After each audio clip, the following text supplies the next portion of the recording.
नमस्कार मित्रांनो, मी राजेश माने यूट्यूबच्या बातमीदारी न्यूज चॅनलवर आपल्या सर्वांचे स्वागत. मित्रांनो, कालच आपण एक व्हिडिओ पाहिलेला होता. नवा बाजार सार्वजनिक गणेशोत्सव मंडळ खडकी बाजार या ठिकाणी गणेश जन्माची तयारी, गणपती बाप्पाची रंगरंगोटी या ठिकाणी सुरू झालेली आहे. काल आपण पहिला फेज पाहिलेला होता आणि आता अंतिम टप्प्यामध्ये आपण आलेलो आहोत आणि या ठिकाणी गणपती बाप्पाच्या मूर्तीचं जे बारीक नक्षीकाम आहे हे या ठिकाणी सुरू झालेलं आहे. या ठिकाणी मुखेडकर परिवारातील तिसरी पिढी अनुपम मुखेडकर या ठिकाणी गणपती बाप्पाचं जे फिनिशिंग बारीक काम असतं हे आता करत आहेत. अनुपमजी नमस्कार. नमस्कार. ह्या गणपती बाप्पाचं, खडकीचा गणपती बाप्पाचं तुम्ही कधीपासून काम करताय?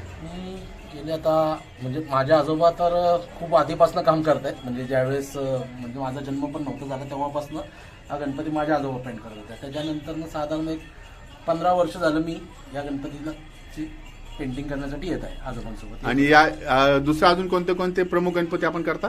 दगडूशेठ, निंबाळकर तालीम, गरुड गणपती, पुण्यातले सगळे नावाजलेले गणपती आमच्याजवळ असतात. मग त्यातला आपल्या खडकीतला पण एक गणपती हो. आहेच. आता काय चालू आहे, म्हणजे पेंटिंग मधला कुठला भाग चालू आहे? आता हे डिझाईन चालू आहे. हा, आता डिझाईनच्या म्हणजे सिंगल आउटलाईन काढली, अजून बाकीचे कलर येतील आणि मग त्याच्यानंतर डोळे, मग त्याच्यानंतर फिनिशिंग मग